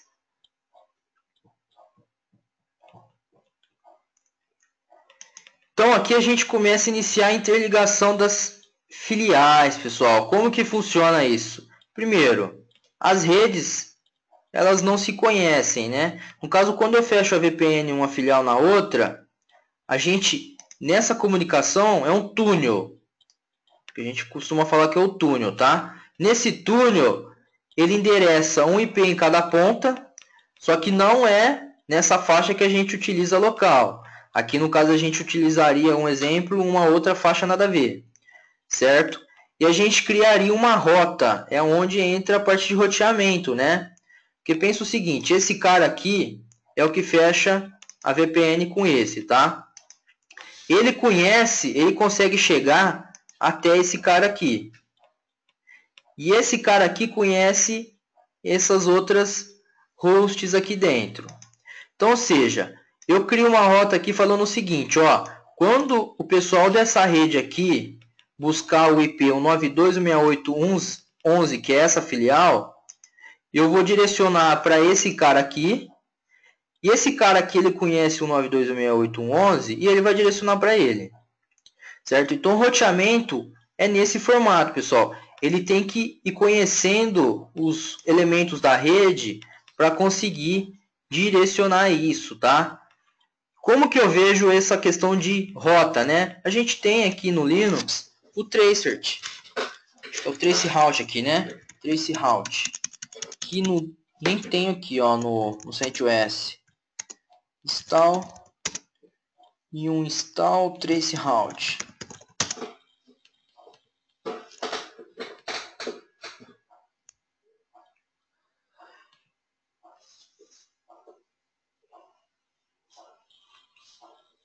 Instalar ele aqui.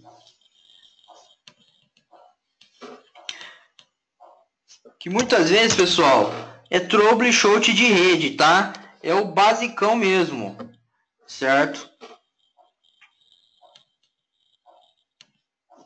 Igual, ó.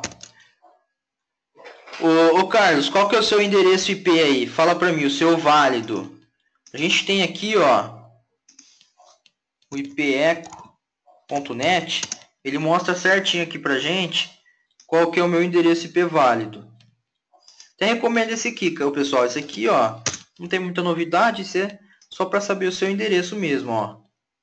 E o Filipão, e esse cara aqui, você consegue imputar em script, cara. Você consegue utilizar ele para pegar o IP válido, que ele está saindo facinho. Meu IP também, mas esse aqui ele é seco, ele não tem propaganda, não tem nada. Ele já te mostra na cara aqui, ó. ipeco.net. E é facinho para lembrar também, né? Então fala para mim aí, pessoal, o IP externo de vocês aí. Alguém de vocês aí. Então, ó, o Carlos é esse IP aí. O que que eu vou fazer? Eu vou traçar uma rota até ele. Tem o Dieter também.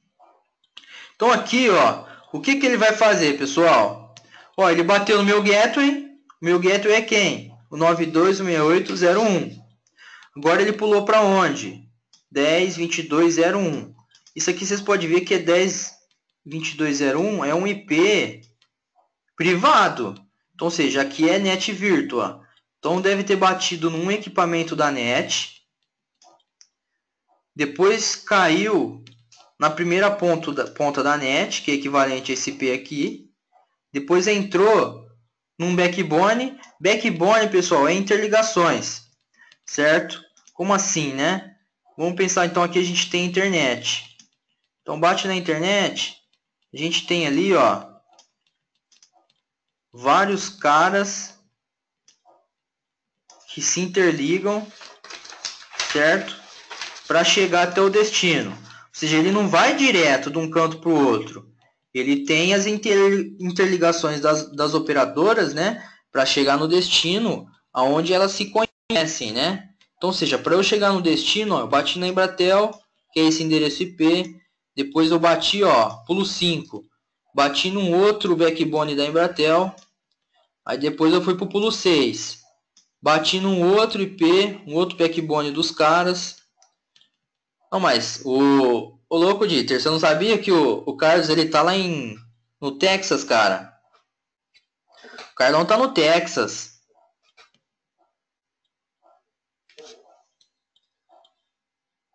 Vai sair em Miami e vai bater lá no Texas. Você viu? Vida boa, né? A gente aqui sofrendo com política, ele tá lá, curtindo.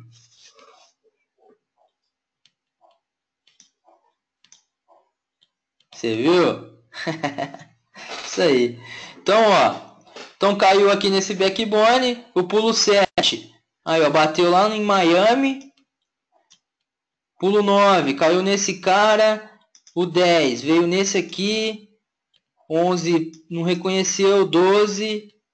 O 13, 14, 15, 16 e 17.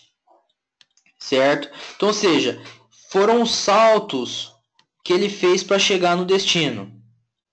Certo? Por que é interessante a gente saber disso, pessoal? É que ele não reconheceu a rota. Ou seja, ele pulou, mas não conseguiu reconhecer esse cara. E a gente tem uma opção "-n", que ele não traduz nome. É até mais rápido, tá? Que ele bate no IP e traz pra gente. Certo? E por que é interessante a gente saber isso, né, pessoal? Latência de link. Então, ou seja, muitas vezes, no meu cenário eu tenho muito problema. Porque pensa comigo, ó, a gente vende nuvem. Então, ou seja, o cara tem todo o sistema dele na nuvem. Certo? Gente, tá conectado na internet, cadê? Deixa eu ligar aqui. Esse cara com esse aqui. Então acontece o seguinte. O cara para chegar no data center, ele faz uma rota. Certo? Se essa rota tiver com latência alta, ele vai ter novidade, ele vai ter lentidão, ele vai perder pacote, não vai dar certo, vai travar, vai ficar lento e ele vai reclamar. Isso é o que mais acontece, tá? O cara dá lá um tracer para chegar no destino, chega um backbone, um salto para o outro foi de 140 para não sei quanto, para 300. Cara, tem alguma coisa de errado nessa interligação. Exatamente. Às vezes é fácil não, vou te falar a verdade que a maioria das vezes é difícil, hein? A maioria das vezes é complicado. Igual, eu já tive uma situação que eu trabalhava numa empresa que a gente tinha filiais lá em Santarém, no Pará, pessoal. E lá a infraestrutura é precária. Lá em infra eu vou te contar uma coisa, o negócio era feio. Quando eu assumi a empresa, a infra lá, os caras pagavam uma MPLS. Vocês sabem o que é uma MPLS, pessoal?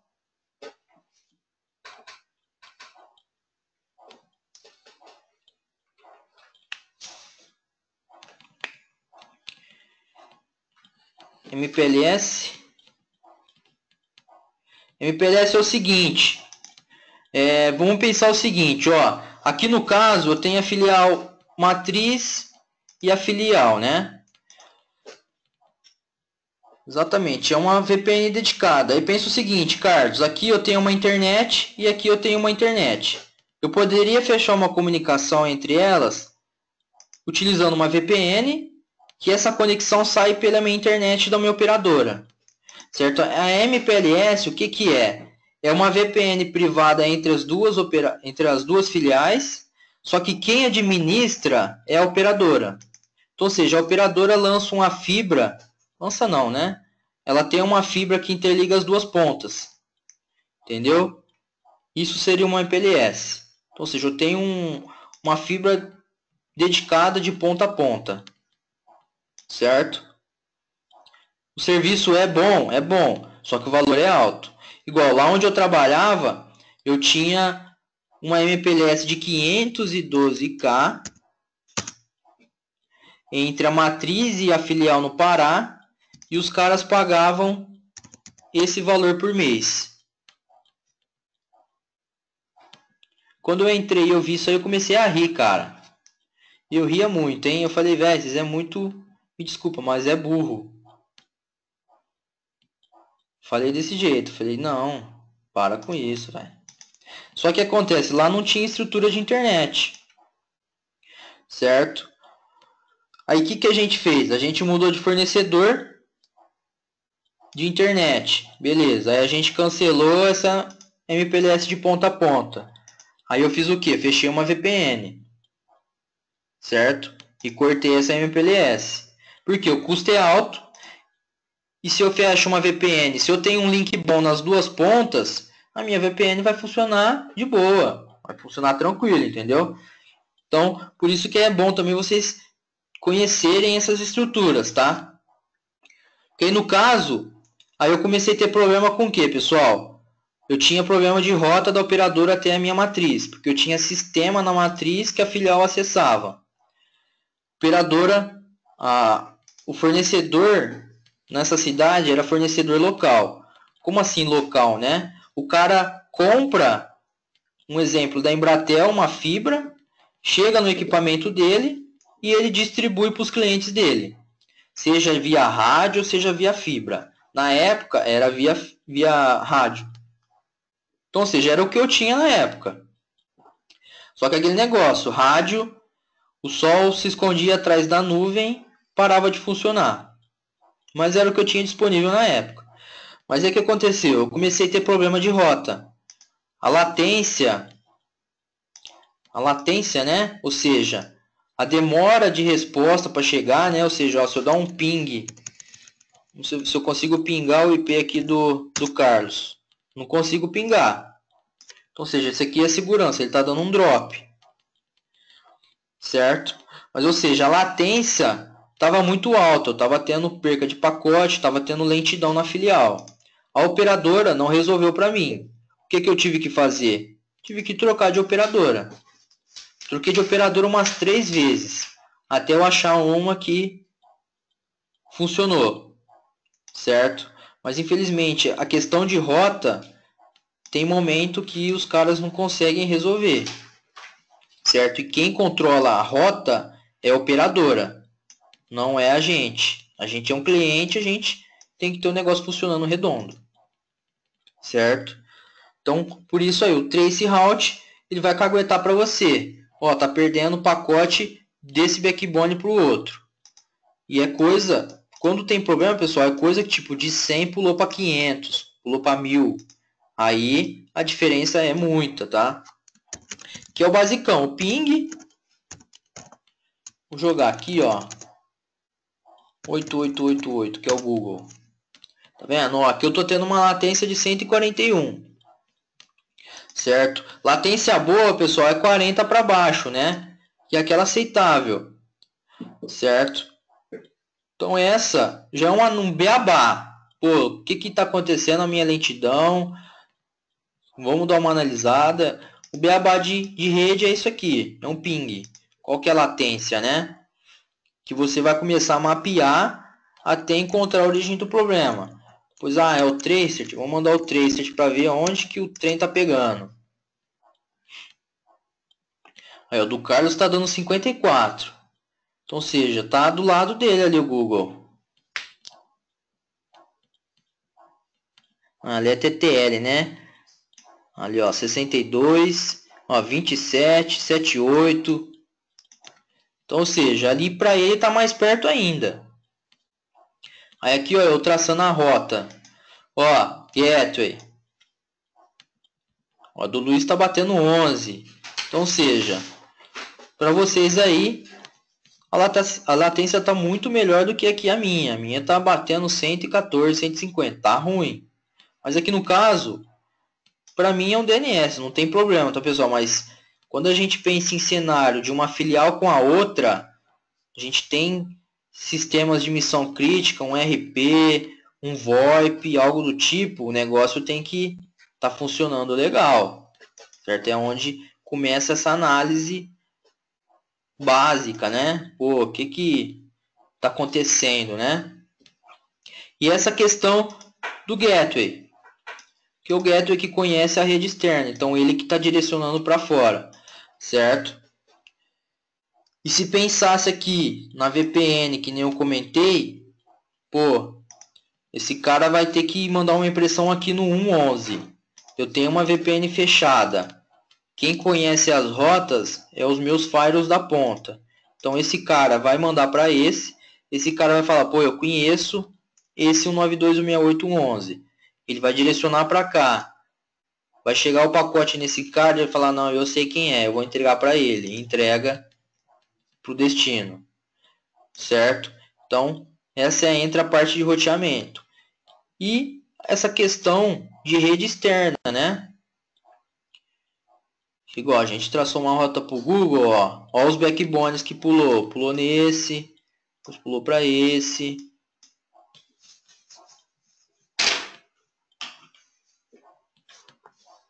No caso, o gateway você vai configurar conforme o IP de conexão com o gateway. Isso, aqui no caso, o Carlos, vamos pensar no caso da residência, né? No caso da residência, o que muda é que você não tem um firewall, você tem um modem da operadora, né?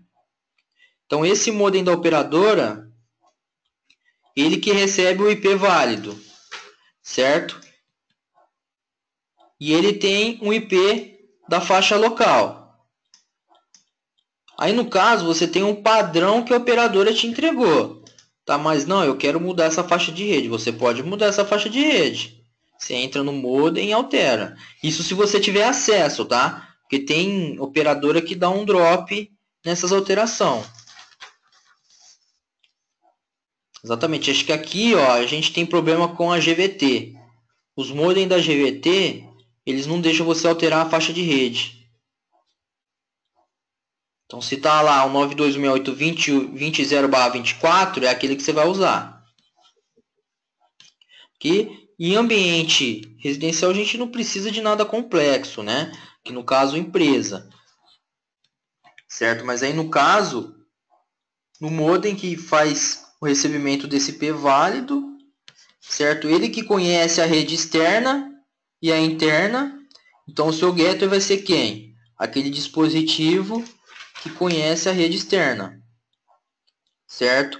Mas nada impede também daquela situação que você tinha comentado com a gente, né? Como que eu abro um novo aqui? Novo. Esses negócios de edição de texto, essas bagoseiras, eu vou falar pra vocês, eu apanho, hein? Não é, cara, um negócio que você não usa. Deixa eu salvar aqui, desenho. Precisa de mim. Novo. E eu tô de óculos, hein, cara. Ixi, quando eu pego pra mexer no Excel, velho. Excel, Word, vixe, dá até um ódio naquilo lá, porque é tanta coisinha, você ajeita um, desarruma o outro. Isso que eu falo, velho. Cada nego no seu quadrado.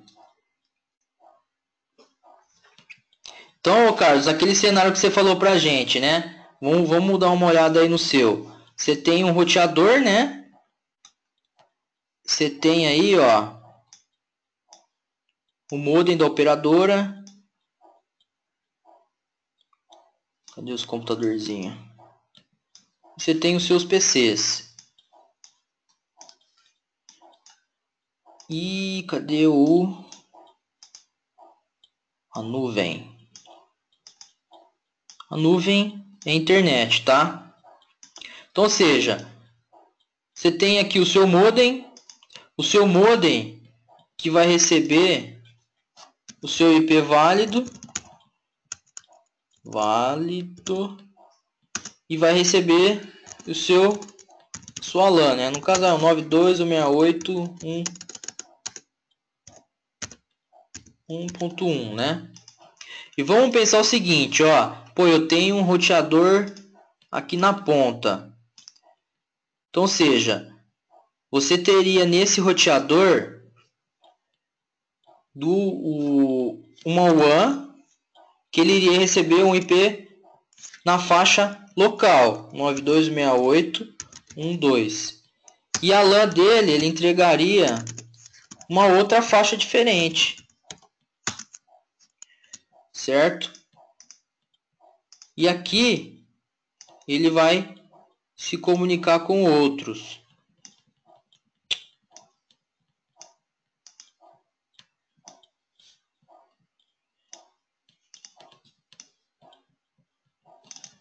Certo?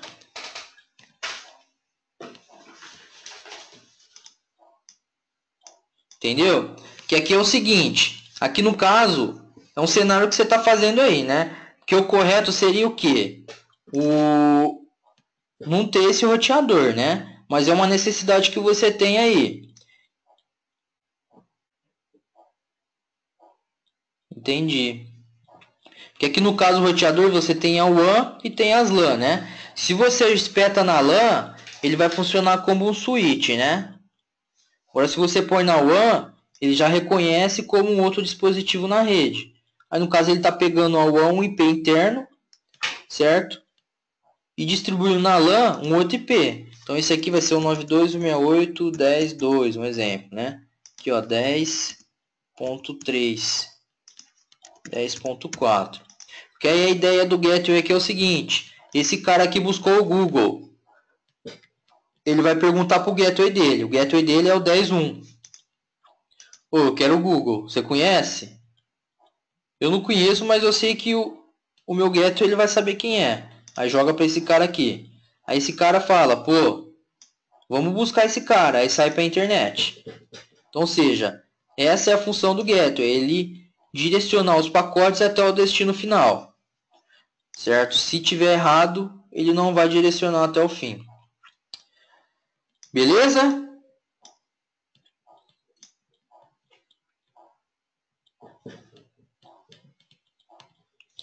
Beleza. Então, pessoal, vamos finalizar aqui. Amanhã a gente continua falando um pouquinho mais.